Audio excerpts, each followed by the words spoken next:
Hello everybody who clicked on this video. As you could probably read, I'm gonna count down the worst, best, and every film I've seen in the year 2018. I've seen more than 70 new films that came out last year, which is pretty crazy to me. Some of these I've already made video reviews of, so when I get to them I'll probably skim through them, but I'll try to say something new. Otherwise, this is a good chance for me to share my thoughts on films that I've seen either before I made this channel or haven't made a review of, so there will obviously be some I'll say more about than others. I also made this entire video without a script, so I apologize in advance for every time I'm going to say the word like, or stammer, or inadvertently repeat myself. Now I'm gonna start from the worst first and inadvertently work my way to the best. Starting now.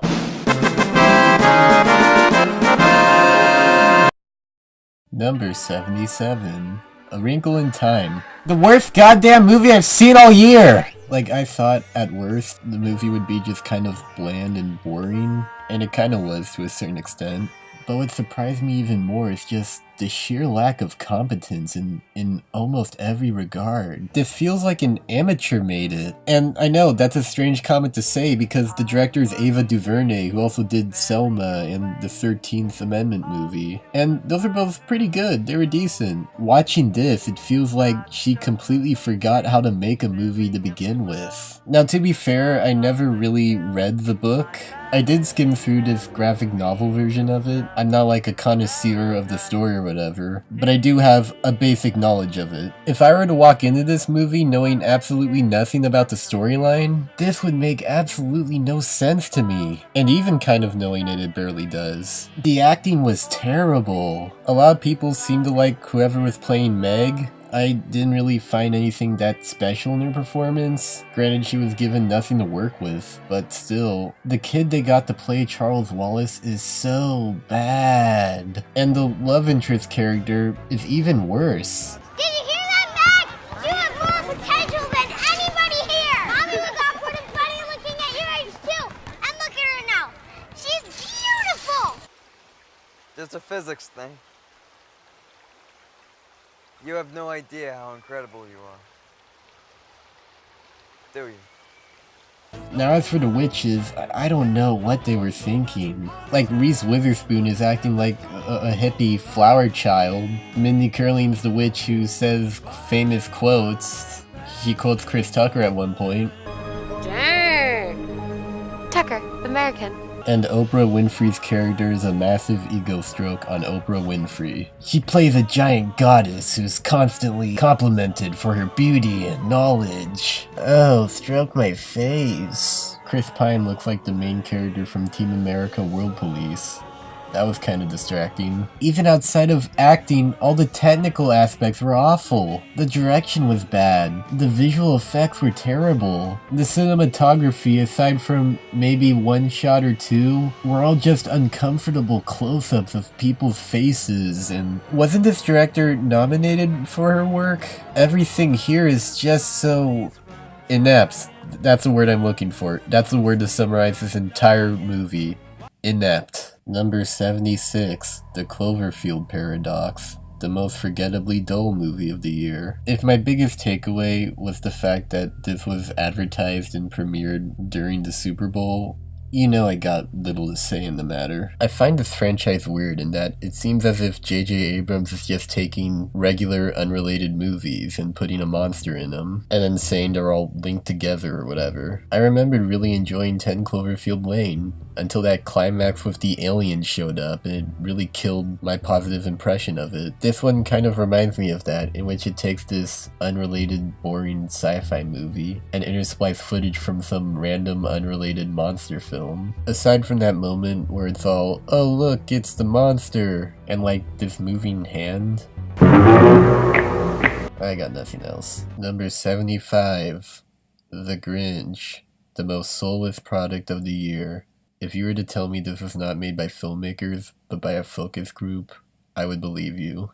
Number 74, Mortal Engines, the most wastefully generic movie of the year. I'm sure fans of Peter Jackson would probably get a kick out of it, but Peter Jackson also made this war documentary that I hear good things about, so maybe watch that instead. Number 73. Jurassic Park 5. The franchise that helped kickstart the dinosaur craze is also what's killing it too. Now I love dinosaurs, and I love the first Jurassic Park. This makes me bored of both of them. I don't want to feel that way. Now, while I wasn't crazy about the first Jurassic World, I at least got the impression that it was kind of trying. In this one, not only were they not trying, but they actively had no respect for the viewer's intelligence. Like, let's have Chris Pratt put his hand through hot lava. Let's have this fucking obnoxious male comic relief character scream in a high-pitched voice. Let's have a character be a fucking clone of a dinosaur, cause why the hell not? We're Jurassic Park 5. Who cares if we don't care for our audience? They'll see our shit no matter what. Gotta say, it takes balls to be this contemptful. Number 72. It's Venom!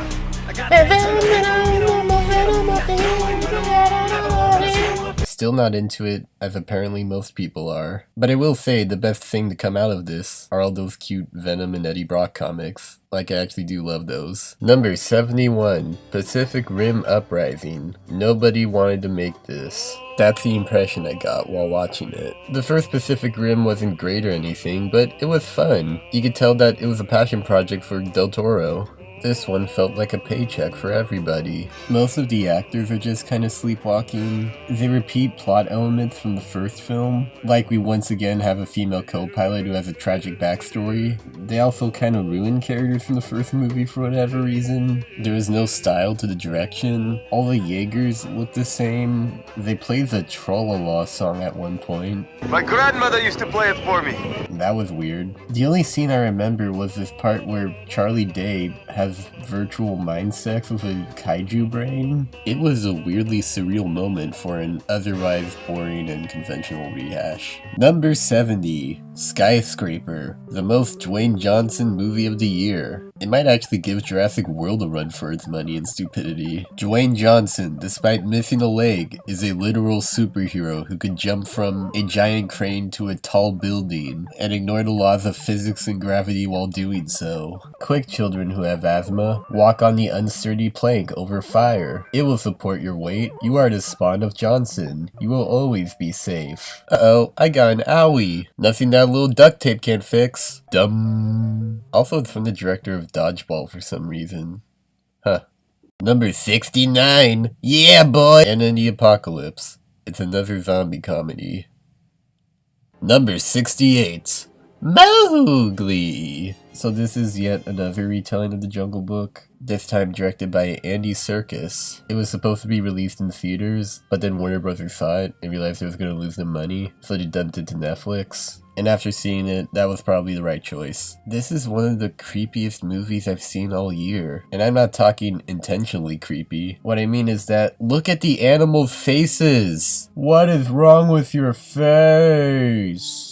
For some reason, Andy Serkis thought it'd be a good idea to motion capture his actors' eyeballs and mouth shapes into the animals themselves. Like, compare Bagheera from the recent Disney Jungle Book to Bagheera here. Which animalistic panther would you trust to look after your children? Aside from that, there's nothing special about the story. The kid playing Mowgli's not all that good. There's just nothing really to say for the matter. Number 67. Action Point. Now, I really love Jackass and Wild Boys, so I was pretty let down by this. It feels like Johnny Knoxville's going the Sacha Baron Cohen way of trying to make original work while not fucking with people in real life, which is not a good way to go. And what's crazy is that he got like more injured doing this than he did anything before. Like, one of his eyeballs popped out of his socket and he couldn't blow his nose for 6 weeks. So he really must have threw his all into this, which makes me sadder that this near 50-year-old man practically killed himself in the service of a mediocre story. Now, to be fair, I get what his goal of this movie was. It's basically trying to be a throwback to all those wacky 80s shenanigans comedies that often feature reckless endangerment with little to no authority. Even the poster is very similar to posters of that era. But the problem is, the film's not that funny. A lot of the humor just feels kind of dull. Whenever I watch Jackass or Wild Boys, I could laugh like an idiot just at their reactions or their banter with each other. But here it's just a generic comedy script written by like 5 people. The funniest part of the movie was during the end credit blooper reel where Chris Pontius, who's also in the movie, accidentally calls his character by his real name instead of his own. And the stunt work is not bad. Like, I do admire how they insist on doing all of it real, but because there's like a story around it and it's like an actual movie, a lot of it feels far more calculated. There's not a lot of danger involved. That said, I like the visual humor of how chaotic the park looks, and Johnny Knoxville and Chris Pontius, despite playing characters, are just two really likable dudes that I enjoy watching. But aside from that, there's nothing else really. Number 66. The Happytime Murders. This could have worked. You could have tried harder. You had the right crew. You had the right performers. You just had the wrong script and the wrong way of approaching it. It should have been shot differently. It should have been acted differently. You could still keep your R rating, but like, maybe subside the vulgar humor? Definitely not the worst in the world. It has good concepts in it, but it definitely could have been so much better. Number 65. Solo, a Star Wars story. Why is this movie so dark? That was my biggest takeaway while watching it. Not the story, not the characters, but just the mere fact that I could barely make out what was happening. And I was in the dark theater watching this. But even aside from that, it's just kind of a boring Disney-manufactured Star Wars film. Alden Emmerich's okay, I guess. He really didn't strike me as a Harrison Ford type. I remember finding it kind of weird that Han Solo had a girlfriend in the movie, because I've always sort of pictured this character being kind of a playboy scoundrel type. Not really the kind to get into a devoted relationship. Woody Harrelson's pretty fun as always. I like Donald Glover as Lando. I think there was like a weird romantic angle with him and the robot from what I remember. But that's really about the extent of what I remembered. Makes me wonder how Miller and Lord would have taken this. Number 64. Bird Box, the worst structured movie of the year, and also quite possibly the most dangerous. This script feels like a first draft. Telling the story in this weird non-chronological order just kinda kills a lot of the tension. As you watch it, you're just thinking, alright, I know whose kids these are. I know why they're doing this. I know why they're doing that. Actually telling it in order may have been a little more surprising. But nope, you gotta build it all up. Gotta keep them on the edge of their seats. Well, for what it's worth, the acting wasn't bad, and I wasn't as bored as I thought I would be watching it. There were parts in the movie that kind of reminded me of The Happening, particularly in the beginning with all the random suicides. That was pretty funny. And the less said about the Bird Box challenge, the better. So I'm going to humanely attach this blindfold to this dog. I'm going to take this toy. Go get it! Good girl, baby, just walk it off. Number 63, Rampage, the second most Dwayne Johnson movie of the year. You'd pretty much know what your stance on this is based on the trailer. I was just thinking the only thing that's missing right now is a giant crocodile. I put it kind of low on the list because there are some scenes that are sort of boring, but I at least prefer this over Skyscraper, as this film doesn't take itself too seriously and is at least aware of its stupidity. No, come on, dude. Number 62, The Predator. Shane Black, man, you could do better than this. Number 61, Smallfoot, the most mediocre animated movie of the year. In a way, I kind of respect the topics that this movie talks about. Like, it's a kid's film that talks about beliefs and practices, particularly how you should ask questions instead of just blindly following them, and even says the word genocide at one point. So I give him credit for trying to tackle those topics. It's too bad that the rest of it is just so prototypical, I've seen this shit done before in a million other things. It at least granted us the unforgettable knowledge that Zendaya is Gigi. And LeBron James is Gwangi. Danny DeVito is Dargo. Number 60, Bumblebee. The best Transformers movie ever, it looks like. Well, it was the first one of these movies that didn't make it feel like my brain was leaking while watching it, but it also felt like the first one aimed towards its intended target audience. Children. I mean, like, the acting was fine. John Cena was actually pretty entertaining. The characters, well, some were definitely lamer than others. I never had a level of contempt for them like I did Michael Bay's. Nothing about it was terrible, but nothing about it was that special either. The direction I thought was really weak. This was made by Travis Knight, the director of Kubo and the Two Strings. There's a lot of Transformer Easter eggs thrown around, such as they use the original sound effect when they transform, and they play You Got the Touch at one point. Stuff like that shows that Travis clearly cares way more about this franchise than Bay ever did. Hey! Bumblebee, stop lubricating the man. But at the very least, Bay could deliver a level of spectacle occasionally that Travis never bothered to attempt. And what makes that strange to me is that you look at Kubo and you think to yourself, wow, this guy knows how to direct. But you look at this and it's also plain and not that special. I guess it could be the difference between animation and live action formats. But to bring up a different example, Brad Bird didn't make the best live action movies, but it felt like he knew how to direct them, and it doesn't feel that way for Travis. And the storyline, again, it's kind of a similar issue I had with Smallfoot. I've seen all of this done before, in like Iron Giant and stuff. I was sitting there never annoyed, nor never too bored, but the entire time I was thinking to myself, I'm too old for this. Number 59, Ant-Man and the Wasp. It's a filler episode of an anime, basically. Number 58, Halloween. I could see this come close to working.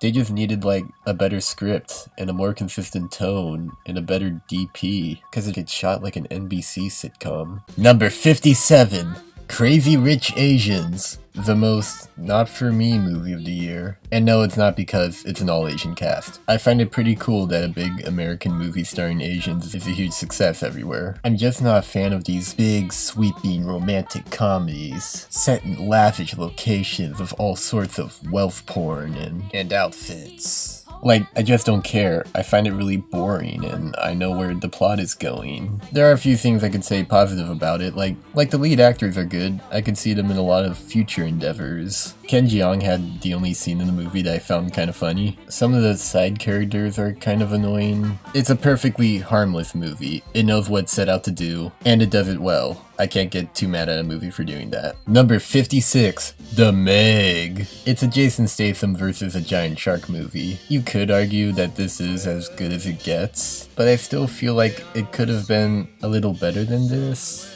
Like, I mainly wish it just took itself a little less seriously. Or less seriously-er. Number 55, Aquaman. Tis is a silly movie, but tis not a boring one. While I can't see this moving higher on the listing, I totally get the appeal. And I'd even go so far to say that if this is the direction that DC wants to take their cinematic universe, I'd say they should go for it. It's clearly working out for them. Although, getting good writers and directors also helps. Number 54, Lover. Now this was an independent, crowd-funded film, made by a YouTuber I really like called Ralph the Movie Maker. I've mostly watched his reviews, although I did occasionally take a gander at his short work, and I honestly completely respect the hell out of him making this film. This is something that I clearly wanted to do, and he put a lot of passion behind it. So I sought to support him, and it was a good effort. I really liked the cinematography, music score, and sound editing, but the writing and characters were just kind of hard to get a grasp of.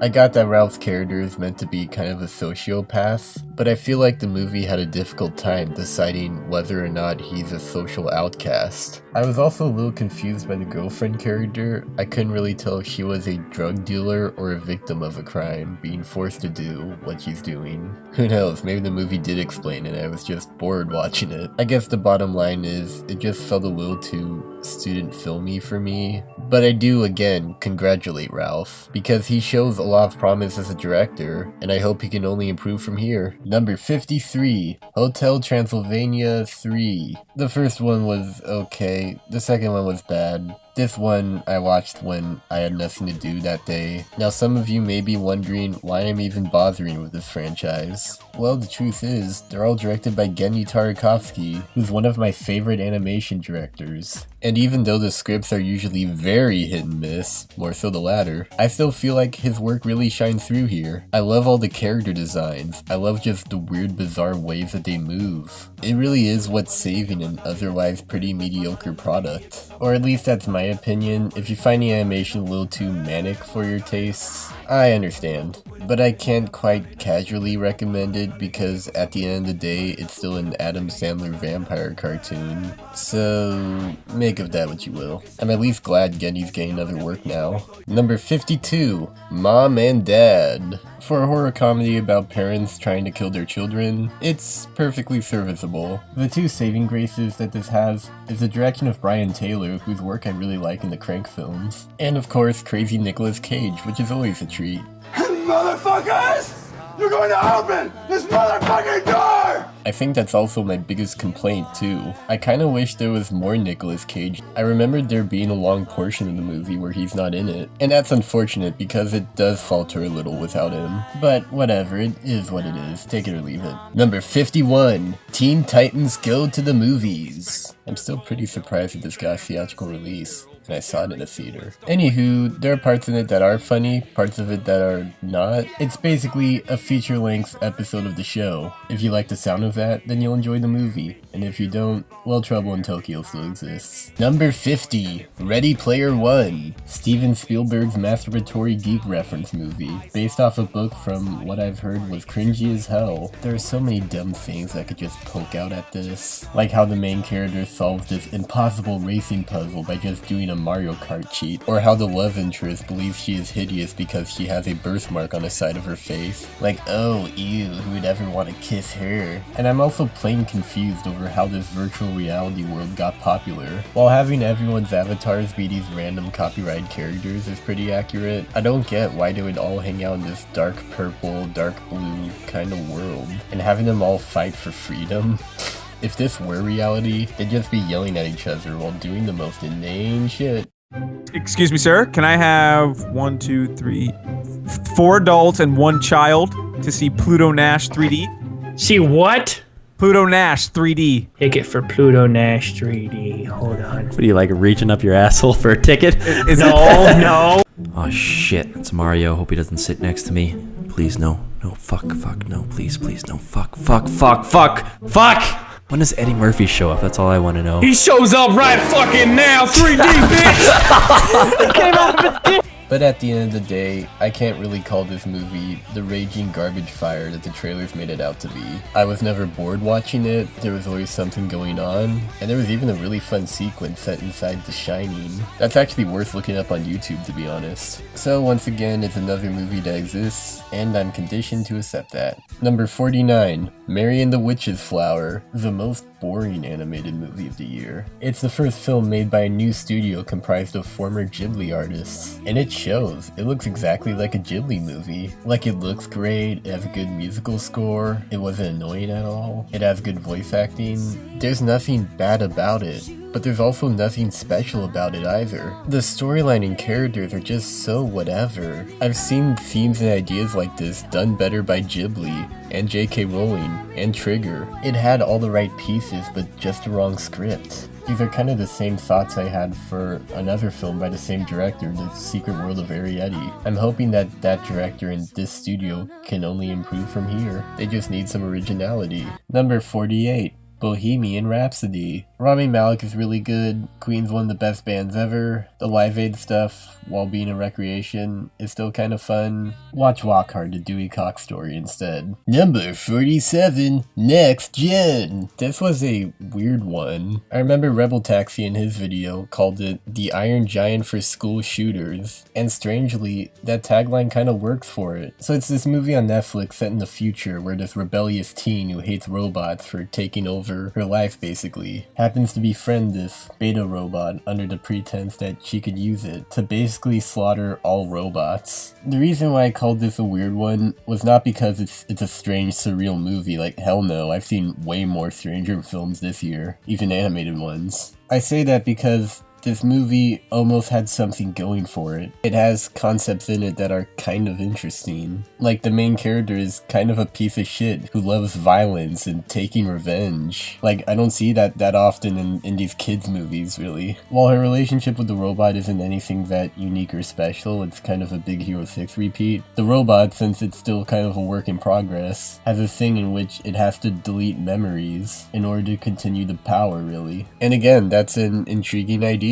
I also like the aesthetic of the movie. It has a lot more darker, kind of neon, sort of urban feel to it that I don't get a lot. So I feel like there are ideas at play here, but what falters it is pretty much everything else. Like, for some reason they have this comedic relief dog. They also have like this action scene with a toothbrush, and like they copy off the ending to Coco, like literally with the Coliseum and everything. And there are like side characters who are useless. Like, it feels tonally schizophrenic in a way. Like, I could tell that the filmmakers clearly had something here, but it was probably watered down by, like, I don't know, some higher up producer or whatever. Number 46! A Quiet Place. I like some of the ideas that they have here. I like how it starts off in the middle of this apocalypse time. It lets the visuals explain all we need to know. I like that the eldest child is deaf, as the family already knowing sign language gives them an advantage in this scenario. I like the direction, I like some of the suspense, I like the acting, I like the sound design. What I don't like are many of the writing choices, and some bizarre leaps of logic. Like, for example, earlier in the movie, the family used to have another son who got killed due to playing with a toy robot that one of the children intentionally put a battery inside of it so it would make noises. That seemed like a pretty freaking stupid move in this environment. They also established that these alien creatures can't hear anything during like a running noise like water or whatever. Can't they just like play audio of running water or something? I'm starting to sound like your movie sucks here. I don't hate the film to that extent. I just found it kind of okay. There were just a few too many things that were off to me. Oh, and I also thought the ending was kind of dumb. Number 45, Early Man. I like Aardman animations. I grew up on all the Wallace and Gromit shorts, like, those are great. But I find most of their movies just kind of okay. Like, I rewatched Chicken Run and that was just kind of okay. Earth of Christmas is really good though. Like, that's a good Christmas one. And so with Early Man, there's nothing annoying about it at all. It still has that really good Aardman animation in which you could tell it's stop motion, like you could see their fingerprints and stuff, but it kind of adds something to it. And I did get some good giggles, some good chuckles, and I like that one joke with the bird. So there was nothing bad about it. There was nothing, like I said, that annoyed me about it. But there's also nothing really that special either. It's just a very by-the-numbers sports movie where a ragtag group of misfits who have to face off against the cool team. You know, it's that kind of thing. Or it could also be all the British football references that I obviously didn't get. It's harmless stuff. Number 44, Ralph Breaks the Internet. There were some cute stuff here and there, mostly around the beginning. But for the most part, it's just kind of fine, sometimes kind of funny, PG Disney rated internet shenanigans. I more so remembered the day that I saw this, which I may have briefly touched upon in my other thoughts of that video, but like I had to pre-order tickets for like a lot of people, and there was mania that day because some people weren't sure if they were going to show up, some people kept changing their mind back and forth. I got stung in the ear by a bee, which I am allergic to. I went through such an ordeal that day, and I'm not entirely sure if the movie was really worth all that. Number 43, Ghost Stories. And no, I'm not talking about the movie where Casey Affleck has a sheet over his head, or the anime. You're such brave, strong, handsome men. Have you accepted Jesus as your personal savior? No, I'm Jewish. I like the acting it has. I like some of the ideas that it has. I like that the end credits music is Monster Mash. What I feel drags it all down is its pacing. It moves so slowly. Number 42, Mary Poppins Returns. It's fine for the most part. Emily Blunt does a pretty good job. Lin-Manuel Miranda's fun as always. I like some of the songs. I really like the 2D animation sequence. This is kind of the type of movie that Disney really doesn't make anymore. The very poppy musical kind. So if you are into that kind of subgenre, you may like this. Where I feel like it falls apart is when thinking about the storyline. Because yeah, it does that whole soft reboot thing where it tells the same plot as the first one, but there are things in it that just don't make any sense. Like the Banks children are both grown up, and they share the screen so much that I more than once mistake them for husband and wife. But more importantly, they don't believe any of the stuff that happened to them in the first Mary Poppins because, as they put it, they're grown-ups now. All that stuff is just plain nonsense. And I'm like, motherfucker, if I were 8 years old and I went to like a cartoon chalk world and saw some people laughing on the ceiling, I sure as hell won't forget that shit. But of course, you gotta have that stern father character somehow. And on a similar note, there's the bank again. And there's Colin Firth as an evil bank manager who's evil for just cuz. I resign today as president of the bank. There was a bizarre part in the animated sequence where a wolf steals one of the kids' toys and there's like this whole chase scene with like carriages. And as I was watching it, I was like, what the hell's going on? But then it turns out that wolf is supposed to represent Colin Firth's character, but I don't think the kid even met Colin Firth yet. What? And there's this ending scene with a clock tower that could have been resolved in 5 seconds if Mary Poppins just did what she already did earlier. So as far as Disney sequel cash grabs go, it's fine. I've seen worse this year. Number 41, Leave No Trace. This is yet another pretty slow one, but it kind of works for it. A film about a dad and his daughter living off the woods and not adjusting to society. It doesn't really deserve anything too flashy, but it definitely is something you really have to be in a specific mood to watch. And you might not even be that engaged throughout it. I admit that after a certain point, I did have it on in the background while I did other stuff. Although it was shot in Portland, which is where I live, so I did get some minor entertainment pointing out locations I recognized. Number 40, Black Panther. This was like the biggest movie ever for a while. Like, it made $1 billion, people loved it, everyone I know has seen it. It's nominated for a bunch of Oscars too. But I noticed watching it in the theater for the first time, I felt kind of bored. I was fidgeting around in my seat a lot. Like, I didn't think it was bad at all, but something wasn't quite working for me. So I rewatched a portion of it recently, and while it was way more entertaining the second time around, I did kind of realize why I wasn't so impressed watching it the first time. T'Challa as a character is kind of a bore. I get that he's framed to be kind of a brave, responsible ruler and all, but that comes at the expense of being entertaining. Every other character, whether you're into them or not, at least have some form of personality, and even some memorable lines.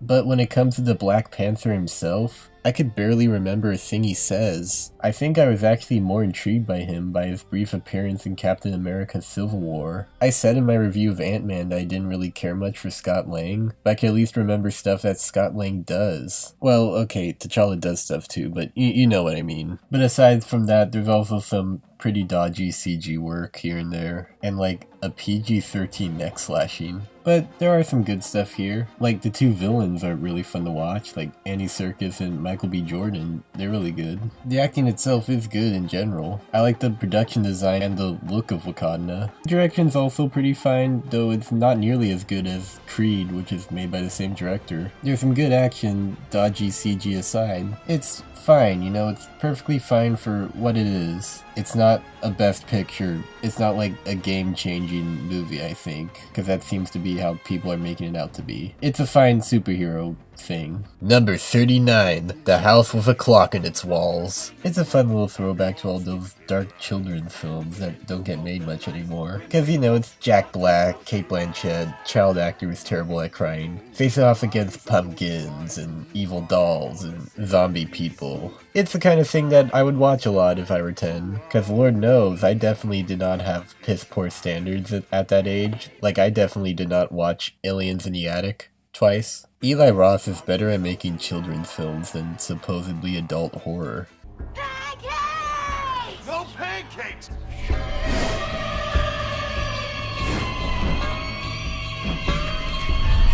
Number 38, A Star is Born. Perfectly acceptable Oscar bait. Good, solid performances from Bradley Cooper and Lady Gaga and Sam Elliott and Andrew Dice Clay and Dave Chappelle too. I really like its use of diegetic music. Like, it really adds a lot to the realism of the story. The music itself was kind of meh. It'll win an Oscar, of course, but that's not to say it's bad, it's just not my cup of tea. Overall, a perfectly fine directorial debut from Cooper. Just not the kind to really get excited about, especially if you're not into the story it's based on, like I was. Number 37, Annihilation. I could see some people having this higher on their list, but my personal feelings on the movie are kind of complicated. I respect the hell out of what it's aiming to do. It's something that's kind of a rarity in most big Hollywood movies today. It's one that encourages you to think, and it has lots of symbolism and metaphors. And that's honestly pretty cool. I really respect them for trying that. I think the problem I have with it is that I had a hard time understanding it and connecting with it emotionally. Like, Like, it's been a while since I've watched it. I haven't seen it since it was in theaters. But I remember every character kind of acting like a zombie, and I didn't really understand why. And I was just genuinely confused over what this lighthouse is supposed to mean, or what this thing or that thing is supposed to represent. But it did intrigue me. I was intrigued throughout the whole experience. And it did end in a genuinely creepy way. So I feel like this is something that I'll probably have to rewatch or give another chance on, because it's one I don't quite understand, but I kind of want to.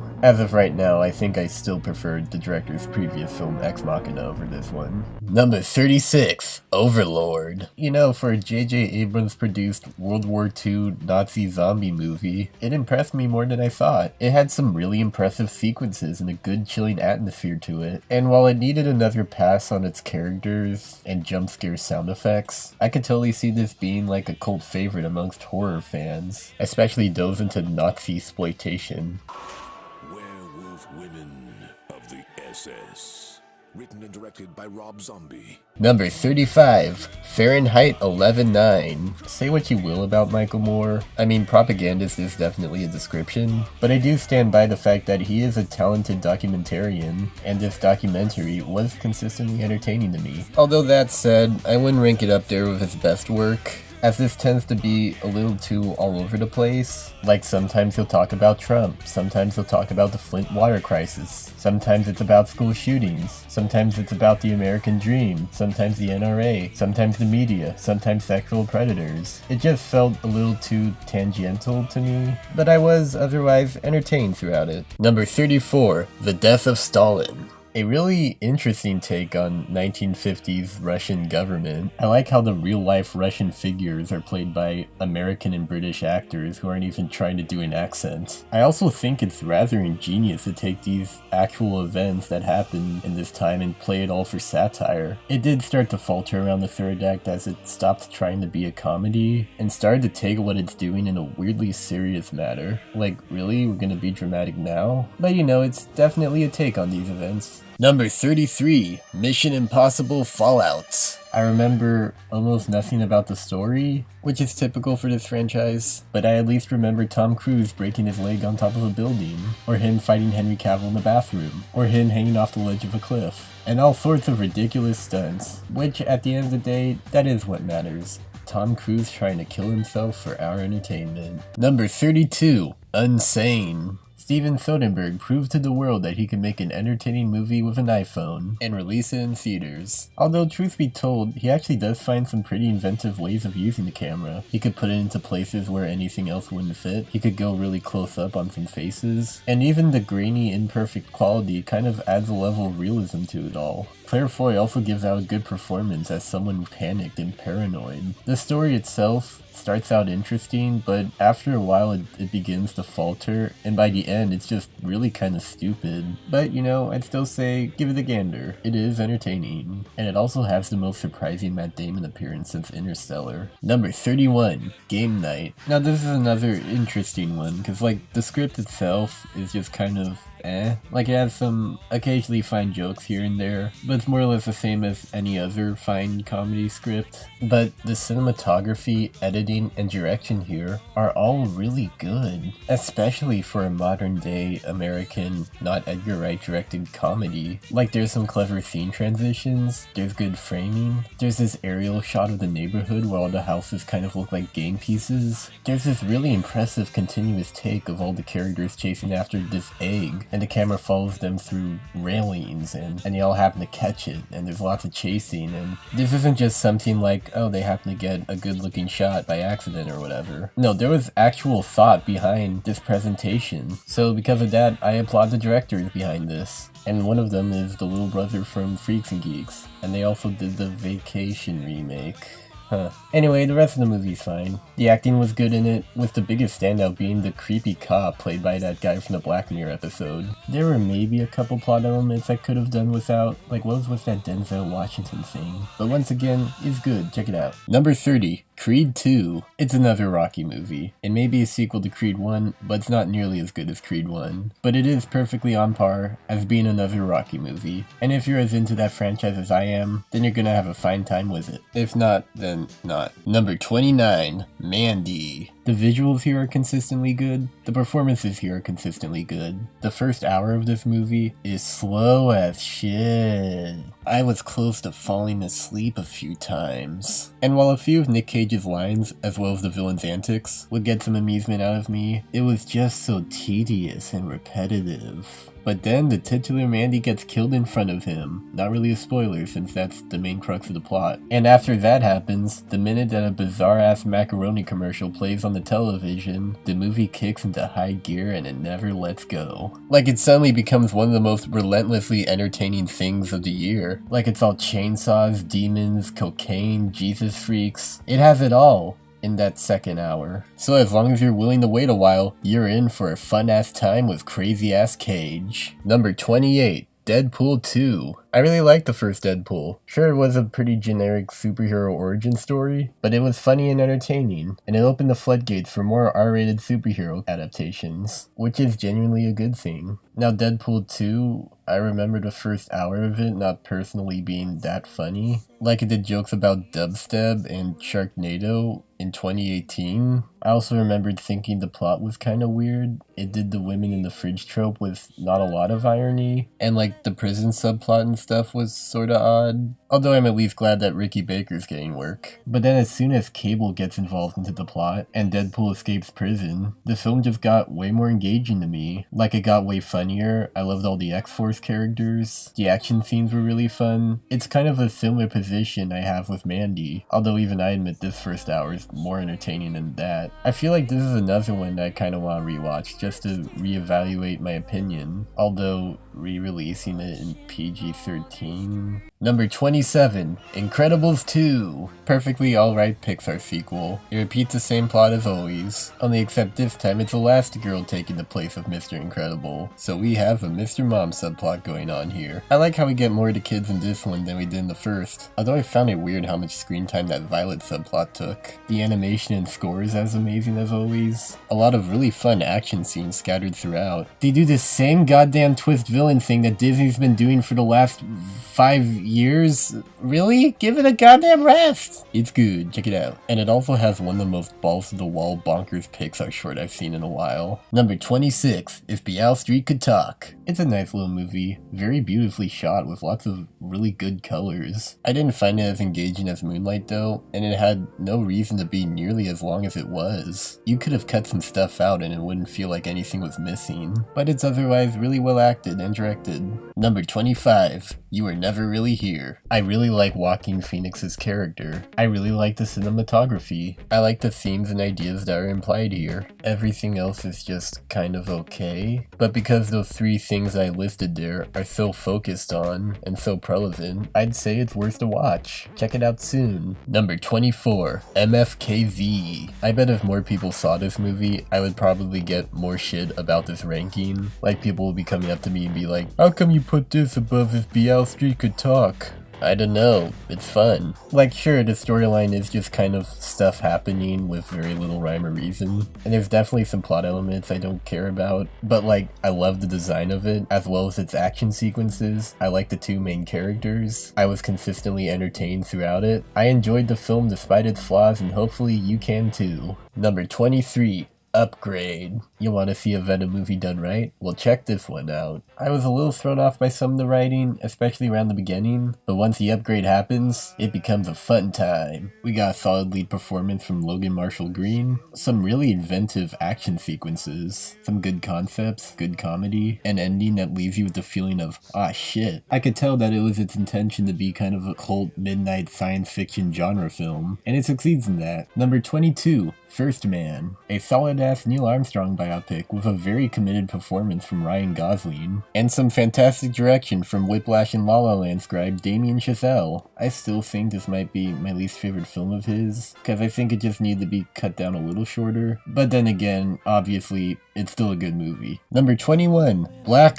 BlackkKlansman. And maliciousness aside, this is still a good joint from Spike Lee, with strong performances, interactions, and messages throughout. Number 20, 8th Grade. The most genuine movie of the year. Like, as soon as we see the classroom, I was thinking, what the hell, I just got off of school and I feel like I'm back again. And that won't surprise me at all if that were Bo Burnham's intention. Even besides that, it's still a rather sweet and tender film, and a lot of its weight is being carried over by the shoulders of its star, Elise Fisher, who plays one of the most relatable protagonists of the year, in a story that's pretty slight, but it kind of fits what it's going for. And it's a good movie to show at schools, regardless of its R rating. Cause we won't want kids to be learning about blowjobs now, would we? Number 19, Sorry to Bother You. It used to be higher on the list, but after rewatching it recently, I noticed some scenes were a little more aimless than I remembered. Like I felt this could have been cut shorter. Yet despite that, I still recommend it, cause I approve any movie that looks down on capitalism. So go watch it however you can and support Boots Riley, cause I want to see what other ideas he has cooking in his brain. Number 18, Avengers Infinity War. Really surprised that I liked it this much. It could have gone not well in many ways considering its huge influx of characters, and a villain whose previous appearances were just cameos where he sat around and did nothing. But thanks to the combination of both the fact that we already know these characters from the previous 20 movies, as well as this film's very own efforts in making Thanos a genuinely compelling character, it all works out at the end. And even though there are some plot elements I find kinda dumb, and the climax is just another CG battle with things and it still kept me engaged throughout its 2.5-hour runtime that leaves little in the way for filler or boredom. So we now have to wait until April for them to undo the undid. Number 17, Widows. This used to be a little higher on my list, but I decided to do some restructuring. Mainly because I felt like this film could have explained some things a little better, like they could have fleshed out some characters more than others. But for what it's worth, it's still a damn engaging flick. Really well made, very well acted, probably some of the best villains of the year too. I kind of feel like it fell on the wayside when it came out, so do yourself a favor and watch it. Number 16, Thoroughbreds. This was not at all what I was expecting when I saw it. What I thought was going to be a slightly dark teen comedy ended up being a disturbing character study on a sociopath. And that's way more interesting to me. Huge props go to Olivia Cooke for making that character work creepily well, and other great performances from Anya Taylor-Joy and the late Anton Yelchin. And while there were a few scenes that I felt went on a little long and could have been cut out, this is an immensely solid debut from a new director. Can't wait to see what other stuff he has to unfold. Number 15. Searching. Now this is how you handle a filmed on the computer screen concept. You don't make a teenage horror flick about a bunch of idiots getting terrorized by a ghost. Or coming across dark web. Dude, this is dark web. You just need a straightforward mystery premise with a solid lead actor like John Chow to carry your concept to a clever direction. And they don't just use computer footage either. They sometimes switch to phone footage, television footage, security camera footage. It's all told through screens, and like I said, it's really clever how to use it. And I also like how it doesn't portray the internet in a very black or white way. Like, it shows that there are some sketchy stuff online, for sure, but it can also be kind of helpful too. You can tell that the people making this movie know how computers work. They know how these websites and social media platforms work.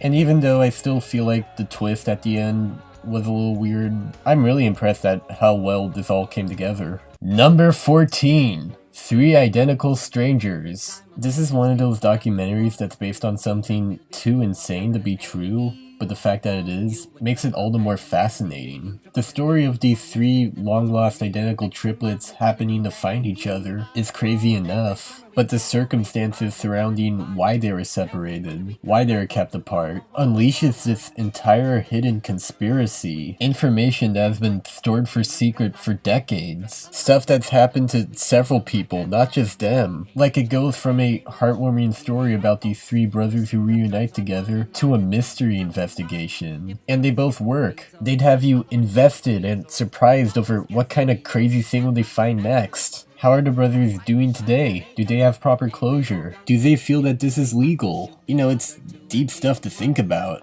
Number 13. First Reformed. Written and directed by Paul Schrader, the screenwriter for Taxi Driver, Raging Bull, and The Last Temptation of Christ. The most intriguing film about a priest losing his faith that I've probably ever seen. This is probably one of Ethan Hawke's best performances. I never thought of him to play this haggard old priest, but he pulls it off well. And this isn't what I would really call a religious film. I'd say it's more of a character study, where a minister is starting to question his own position, seeing as the church that he runs has been consistently losing attendance, as well as having his beliefs challenged by a radical environmentalist. It handles some pretty weighty themes, but it's framed in a way in which you can understand why the minister is sort of feeling this way. And although it is a really grounded movie, it's not above having surreal moments. There are times where I feel that the environmental message can get a little heavy-handed, or more appropriately for this topic, preachy, but it's otherwise really interesting. I like the visual approach of it, and the ending is so strange and probably not meant to be taken literally. And I still can't quite process it. That was certainly one hell of a note to end on. Number 12, Bad Times at the El Royale. A really fun and stylish noir that you don't really see made much anymore. Really well shot,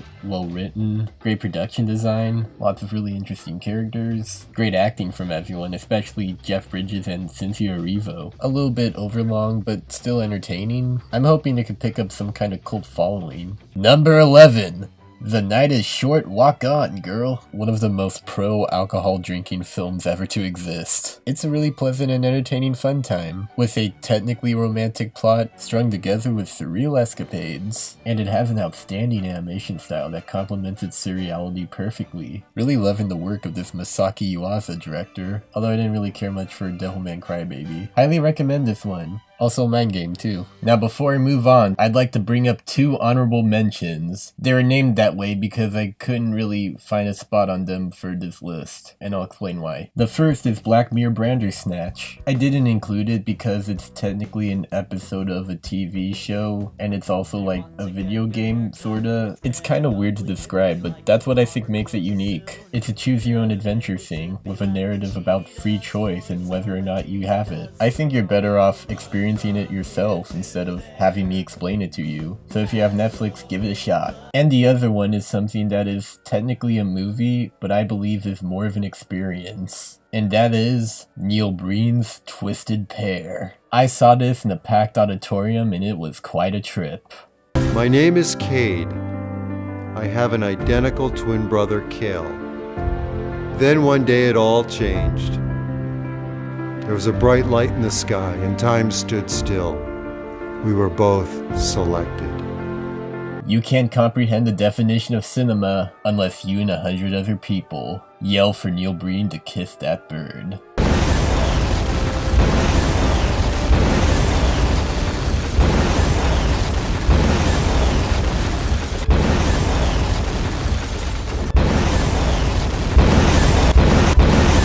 Twisted Pair. Check it out, but only with a crowd of people. I'll be right here.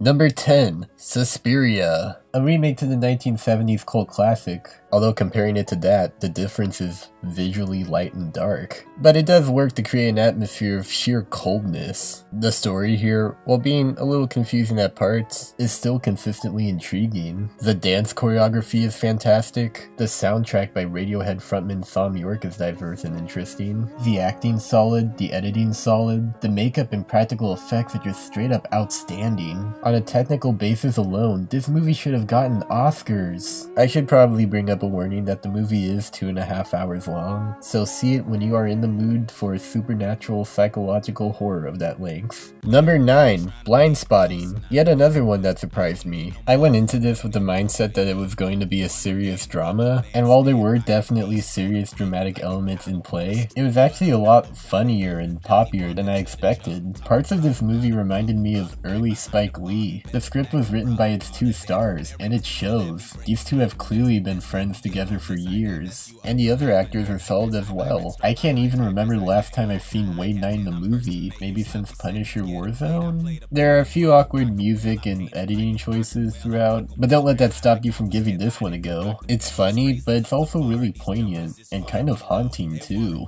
Number 8, The Favorite. Now this looked like it was going to be another one of those boring Oscar baity period costume dramas, the kind that I hear that Mary Queen of Scots film was. But this one turned out really good, as it didn't need to take itself too seriously. Now I've seen the previous 2 films that this director has done, and I didn't really care much for them. I found them to be a little too robotic for my tastes. So it instantly caught my attention how in the trailers to this, the actors were actually emoting. That's pretty unique for him. But to his credit, what isn't is his key visual style. I love the cinematography and production design to this. His usage of fisheye lens and natural lighting is outstanding. Gave me some Stanley Kubrick, Barry Lyndon vibes there. The 3 actresses are great, with the biggest standout being Olivia Colman. Her over-the-top reaction to things are hilarious. Did you just look at me? Did you? Look at me! Look at me! How dare you! Close your eyes! But what really works about her is that she's never portrayed as an over-the-top cartoon character. She has actual vulnerability and depth. You really feel for her a lot of the time. But what makes this more intriguing is the way you feel about the other 2 leads. You may feel like you're siding with Emma Stone at first, but then you might start to side with Rachel Weisz. Like, the changes in dynamic there are interesting. I sort of had a tough time following all the political talk in the movie. I mean, I openly admit I'm not a history buff, but that feels almost secondary to its everything else. And that is the way it should be. Number 7, The Ballad of Buster Scruggs. It had me at Coen Brothers Western. This was a really fun and really sad journey, and while I admit some segments were a little bit better than others, they all had the same amount of effort put into them. Script-wise, performance-wise, cinematography-wise, it truly is a good ballad. Number 6, Paddington 2. Currently the most critically acclaimed film ever. And for pretty good reason. It's a god-darn delight. It's a film that not only contains some quality British comedy, but it also celebrates compassion and just being nice to people. Something we could all use a bit more of. But on top of that, the movie looks great, it has fun creative ideas, and it has possibly the greatest Hugh Grant performance ever. The film's directed by Paul King, who also directed every episode of one of my favorite shows, The Mighty Boosh. You can really see the talent that comes through. Do you love me? Are you playing your love games with me? I just wanna know what to do, cause I need your love a lot. Now come on now. Moving too fast, this isn't a race. Baby, back off and lower the pace now. Slow it down and give me some space. Moving too fast, this isn't a race.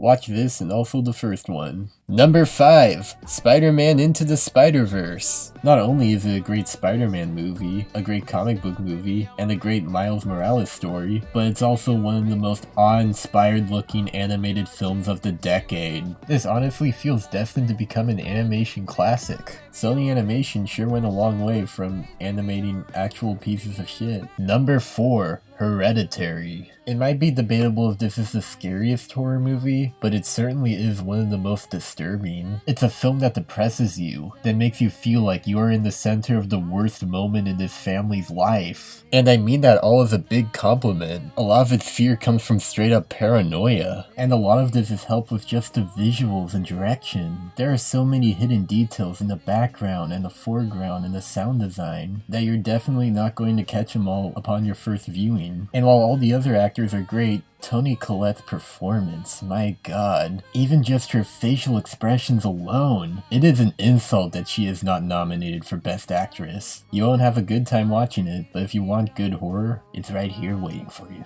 Number 3, The Sisters Brothers, an outstanding character study on 2 notorious sibling hitmen and their bounty. The cinematography, acting, writing are all top quality here. You see every side of the characters, you know them, you learn about them. They're all different, yet kind of the same, but it makes sense why they're the way they are. Even in little details, like the violence in the movie isn't glorifying or excessive. Half the time you don't even see it. It's just a normal everyday occurrence in the characters' lives. This is the kind of western that I'm glad we're getting. And this makes me even sadder how under the radar this flew by. This is the kind that deserves Academy recognition, and should be up there within the Best Picture nominations. Certainly more so than Bohemian Rhapsody. Number 2, Isle of Dogs. Now, I've loved every Wes Anderson film since Life Aquatic, so the fact that I ended up loving this one so much is no surprise to me. I personally think he is one of the best filmmakers working today, and if you disagree or don't like him,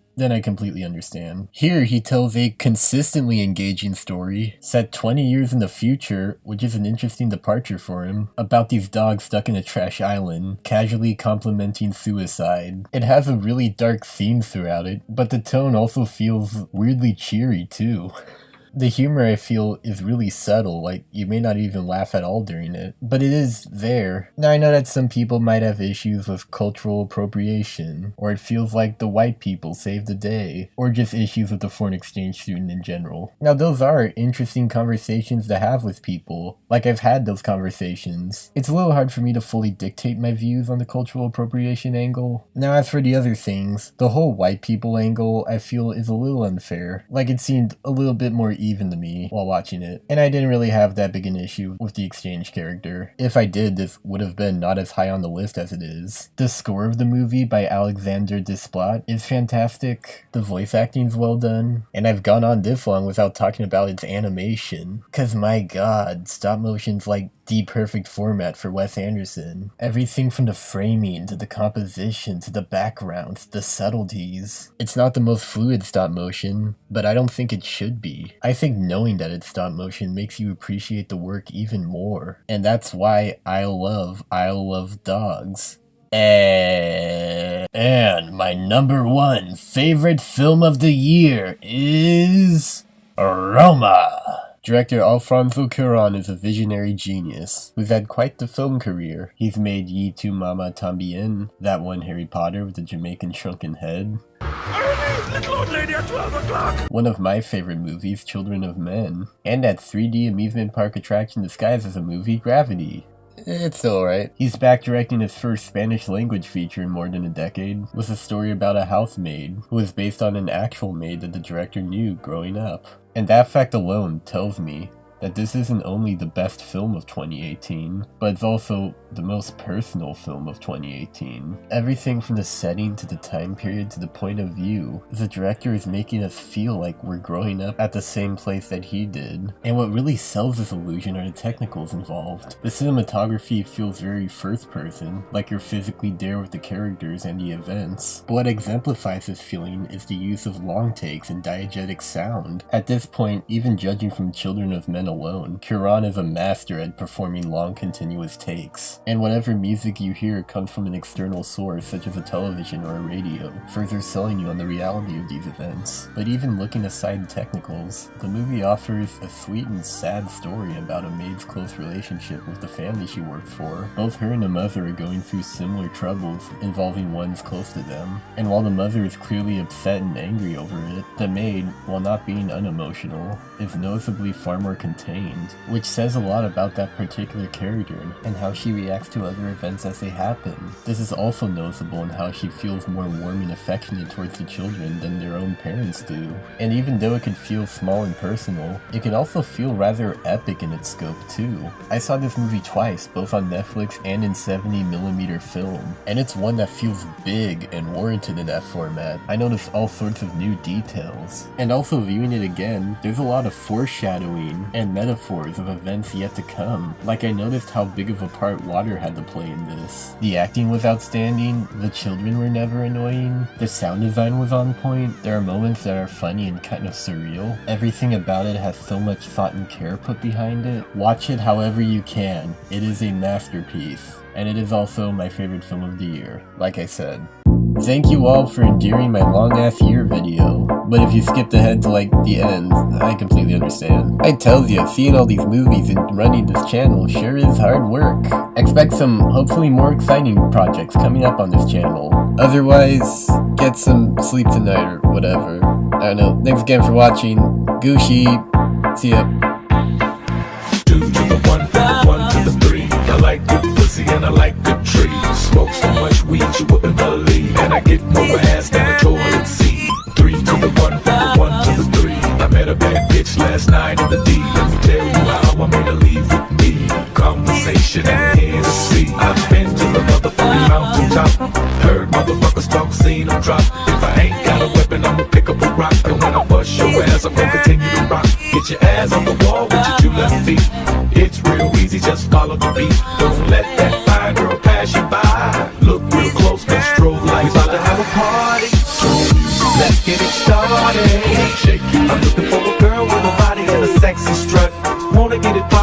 step right up. Some girls they act retarded. Some girls are body. I'm looking for a girl that will do whatever the fuck I say. Every day she be giving it up.